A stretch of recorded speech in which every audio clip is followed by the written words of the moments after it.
Odoblar xazinasi. Shayx Muhammad Sodiq Muhammad Yusuf. Juda ham bugungi kunda dolzarb bo'lgan mavzu yolg'on durust bo'lmaydi.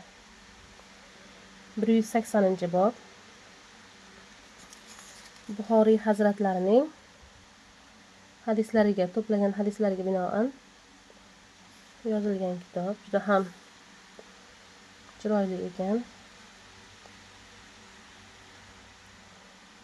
Mana bugungi kunda juda ham ko'p uchrab turadigan, bolalarga aytiladigan oddiy yolg'on ham, hattoki bolasiga va'da berib, keyin uni bajarmasa ham yolg'onchi bo'lar ekan.